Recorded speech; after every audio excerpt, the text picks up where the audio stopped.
仲話銅鑼灣係全世界租金最貴。你而家去羅素街行一轉，睇下仲剩返幾多間名店？以前係一鋪難求，而家係一街吉鋪。最近仲誇張，有個鋪位劈價130萬都無人候，直情好似變咗死城咁。好多人問，點解啲業主寧願個鋪空喺度，死都唔肯減租留客？係咪佢哋錢多得滯，定係腦袋生草？今日我就同大家拆解呢場地產界入面最黑暗、最唔想俾你知嘅估值遊戲。睇完你就明，原來減租對業主嚟講仲慘過破產。以前我哋講銅鑼灣係講緊人山人海，係講緊內地遊客拖住喼去買名牌錶、買化妝品，嗰陣時嘅租金真係升到上天。但係你睇下2024年、2025年到而家2026年，個市道變到點？以前羅素街一個幾百尺嘅細鋪，月租可以過百萬，而家就算業主話劈價130萬，甚至係半價租俾你，都竟然無人敢接手。呢件事聽落去好荒謬，但係如果你明白香港地產背後嗰套金融邏輯，你就知道呢個唔係租金問題，係生存問題。好多街坊行過見到啲鋪頭寫住招租寫咗年幾兩年，心入面一定會諗，呢啲大業主係咪傻家？收少啲租總好過零收入啱嗎？減3成、減5成，實有人租啫。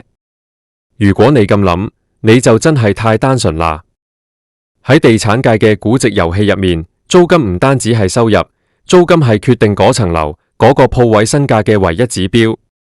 大家要明白一個概念，叫做資本化率，即係英文講嘅 cap rate。一個商鋪值幾多錢，銀行唔係睇你裝修得幾靚，亦都唔係睇你個地段有幾傳奇，佢哋最主要係睇你份租約。假設一個鋪位月租係50萬，一年就係600萬租金收入。如果市場預期回報率係3厘，咁呢個鋪位嘅估值就係2億。但係如果業主聽你話，見市道唔好，減租一半變咗25萬，咁會發生咩事？個估值會即刻跌到得返1億。你可能會話，估值跌咪跌咯，層樓又唔會消失。大錯特錯，呢度就係最致命嘅地方。香港大部分嘅大業主、發展商，佢哋買鋪唔係用自己現金買晒㗎，全部都係向銀行借錢，即係所謂嘅槓桿。銀行借錢俾你，係睇住你份租約嘅估值。如果個估值由2億跌到1億，銀行就會即刻揾你，呢個動作叫做 call loan。銀行會話：喂，大佬，你份資產而家唔值咁多錢啦，你墊底嗰啲抵押品唔夠數，麻煩你喺3日內拎5000萬現金出嚟補倉。你諗下，呢啲業主雖然名義上好有錢，但係佢哋嘅錢全部都係喺啲鋪位度，佢哋邊度攞到咁多現金去補倉？所以對業主嚟講，如果我減租，我就會即刻死；如果我不放租，死撐住個票面租金，我仲可以同銀行講，我個鋪位仲係值50萬租價，只不過係暫時未揾到合適嘅租客。只要呢份租約一日唔簽落去，個估值就一日都仲可以用意向價嚟撐住。呢個就係點解銅鑼灣周街吉鋪啲業主寧願擺喺度養草，都絕對唔肯喺合約上面減過1蚊租。而且呢場遊戲入面仲有好多掩耳盜鈴嘅手段。你有冇發現有啲鋪頭雖然開飯，但係入面竟然係做緊啲短期嘅特賣場，或者係賣緊啲平價口罩、散貨場？你以為業主真係收佢哋幾十萬一個月？其實好多時業主係同佢哋簽一份叫特許經營協議，或者係一啲短期租約。喺銀行眼中，呢啲唔算係正式嘅長期減租。更有趣嘅係，有啲業主會搞租金回贈，名義上份租約仲係寫緊50萬，但係業主私底下會俾返10萬、20萬裝修津貼，或者免租期由3個月變到1年。咁樣做，對外嘅面子保住咗，銀行嗰邊嘅估值就唔使跌，但係入面其實已經係爛棉胎一塊。我哋講返轉頭，點解銅鑼灣會變成咁？以前大家覺得銅鑼灣係不夜城，由中午12點旺到凌晨2點，但係而家你睇下，夜晚10點幾，羅素街、波斯富街已經靜到好似鬼城咁。呢個唔單止係因為遊客少咗，而係香港人嘅消費習慣變晒。以前大家去銅鑼灣係覺得高級，係一種身份象徵。但係而家2026年初，大家追求嘅係性價比，係北上深圳消費或者係網購。當一個地區嘅功能性消失咗，佢以前撐起嘅嗰種天價租金就變咗好似空中樓閣咁。以前銅鑼灣啲鋪王好多都係由一啲老牌家族持有，呢啲家族喺20-30年前買落，成本極低，按道理佢哋係最有本錢減租嘅人。但係問題係，呢啲家族通常已經將啲鋪位抵押咗俾銀行，攞咗錢出嚟做其他投資，或者係分咗俾第二代、第三代。佢哋嘅現金流其實好緊。如果其中一個鋪位因為減租導致估值崩潰，會產生連鎖反應。銀行會重新評估佢哋手上所有嘅物業，到時就唔係一間鋪嘅事，係成個家族財富縮水嘅問題。再講，地產商之間都有一種默契，如果我帶頭減租，就會破壞晒成個區嘅價值。其他業主會點睇我？佢哋會覺得我係破壞者，所以大家一齊死頂，一齊營造出一種雖然無人租，但係我哋個價仲好硬嘅假象。佢哋賭緊啲乜？佢哋賭緊政府會出招，賭緊市道會反彈，賭緊有下一波水魚入市。但係現實係殘酷嘅。2024年到2025年，香港零售業銷貨額跌咗幾多？大家心照。當一間鋪頭連人工、電費都賺唔返嘅時候，你就算免租俾佢，佢都未必肯做。銅鑼灣而家面對嘅係一種結構性衰退。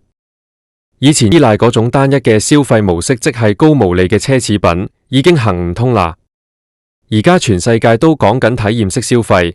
但係銅鑼灣啲鋪位細到咁，租金又貴到咁，點樣做體驗？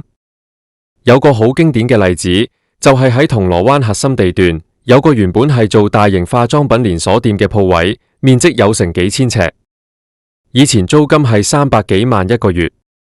間公司退租之後，業主揾咗好耐，最後竟然係要拆細成10幾個細鋪位，或者租俾啲賣夾公仔機嘅。你諗下，由美容殿堂變到夾公仔機，呢個落差有幾大？但係就算係咁，啲業主都仲係要喺合約上面寫高個租金，然後再私下搞好多補貼。佢哋最驚嘅唔係無租收，係驚個價跌咗之後，佢哋喺銀行心目中嗰個地產大亨嘅光環會消失。呢場估值遊戲其實係一場大型嘅博弈，業主、銀行、租客三方都喺度角力。銀行其實都知啲估值係假嘅，但係銀行都唔敢拆穿。點解？因為如果銀行大規模擴論，導致啲業主斷供，鋪位銀主盤湧現，成個香港嘅金融體系都會出事。所以銀行都係眼一開眼一閉，只要業主仲還到息，就由得你份租約繼續寫假價。但係呢種做法係咪真係可以一直玩落去？2026年嘅今日，我哋見到嘅係越來越多小業主頂唔順啦。佢哋無大地產商咁厚嘅底子，當個鋪位空咗2年，每個月仲要供樓、交管理費、交差餉，嗰種壓力係會令人崩潰。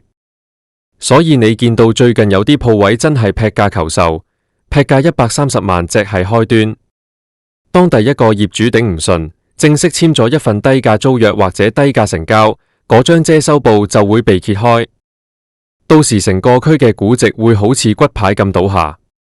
大家行銅鑼灣嘅時候，唔好淨係睇嗰啲霓虹燈，睇下啲圍板。每一塊圍板後面，其實都係一個業主同銀行之間嘅生死鬥爭。有人問我，銅鑼灣仲有冇得救？我覺得要救銅鑼灣，首先要殺咗呢場估值遊戲。租金一定要回落到一個合理嘅水平，即係一個創業者、一個小商家可以負擔得起，而且有錢賺嘅水平。唔可以再靠嗰種名牌效應嚟吊命。如果租金回落到10年前，甚至15年前嘅水平，你會發現好多有趣嘅鋪頭會返嚟。以前銅鑼灣有好多有特色嘅樓上書店，有個性嘅時裝店，好食嘅細餐廳。呢啲先係一個城市嘅靈魂。而家嘅銅鑼灣，一眼望過去，全部都係嗰幾間連鎖金行、藥房，其實好悶。如果呢次地產泡沫爆破，可以換嚟一個更加多元、更有活力嘅銅鑼灣，對香港人嚟講，未必係一件衰事。不過喺嗰一日嚟到之前，我哋仲會見到更多嘅死城景象，因為啲業主仲係會死撐，佢哋仲係會覺得自己手上嗰份天價租約係寶。佢哋唔明白時代已經變咗，2026年嘅消費力已經唔再係以前嗰種盲目嘅衝動。大家會貨比三家，大家會睇評價，大家會諗呢樣嘢值唔值。當消費者變聰明咗，嗰啲靠地段嚟收天價租嘅日子就已經正式宣布完結。今日同大家講呢啲，唔係要唱衰地產，而係想大家明白地產背後係金融。當你見到一個鋪位130萬都無人睺，你要睇到嘅唔係個數字，係背後成個金融體系嘅裂痕。呢場股遊戲可以玩幾耐？我諗答案就喺嗰一間又一間嘅吉鋪入面。如果你係業主，你會選擇繼續死撐，定係認輸減租？如果你係創業家，你又敢唔敢喺呢個時候入市？其實香港咁多年嚟嘅繁榮，好大程度係建立喺高地價政策上面。我哋習慣咗資產只升不跌，但係當呢個神話破滅嘅時候，陣痛係必然嘅。銅鑼灣由鋪王變到而家劈價都無人睺，其實係一個好重要嘅警號。佢話俾我哋聽，舊嗰一套玩地產、玩金融嘅方法已經行唔到落去。你睇下身邊，除咗銅鑼灣、尖沙咀、旺角，係咪都發生緊同樣嘅事？呢個係成個香港零售生態嘅重洗。以前業主係大晒，佢叫你加租你就加租，因為佢覺得你唔租大把人租。而家調反轉，租客先係大晒，因為租客可以隨時唔做，甚至搬去大灣區、搬去工廈，甚至轉做全網購。當業主失去咗議價能力，佢哋唯一可以做嘅就係繼續喺銀行面前演呢場估值戲。但係戲總有做完嘅一日。當最後一個觀眾都離場，當銀行唔可以再自欺欺人嘅時候，嗰場地產大地震就會真正發生。到時我哋可能先至會見到一個真實、健康、有生機嘅銅鑼灣。今日就同大家傾到呢度。如果你覺得呢篇稿講中咗你見到嘅現狀，或者你對地產界呢啲遊戲有咩睇法，記得留言話我知。我哋下次再拆解更多你唔知嘅地產秘密。其實講到尾，城市係用嚟住、用嚟生活、用嚟消費嘅，唔係用嚟炒賣份租約嘅。當一個地方嘅鋪頭租金高到連賣一碗雲吞麵都要蝕錢嘅時候，呢個地方就已經病咗。銅鑼灣呢場病可能要病一段幾長嘅時間，先至會慢慢好返。但我哋作為香港人，總係希望見到呢個地方重新旺返，唔係因為啲名牌，而係因為呢度真係有一種屬於香港人嘅味道。2026年係一個轉折點，我哋見證住舊時代嘅落幕，亦都等待住新秩序嘅建立。鋪位劈價130萬隻係一個符號，代表住以前嗰種瘋狂已經一去不復返。大家都要學識適應呢個新常態，無論你係業主、係租客，定係好似我咁嘅普通消費者。呢個世界無永遠嘅贏家，只有懂得跟隨時代改變嘅人，先至可以生存到最後。呢場地產遊戲，究竟邊個會係最後一個離場嘅人？我哋拭目以待。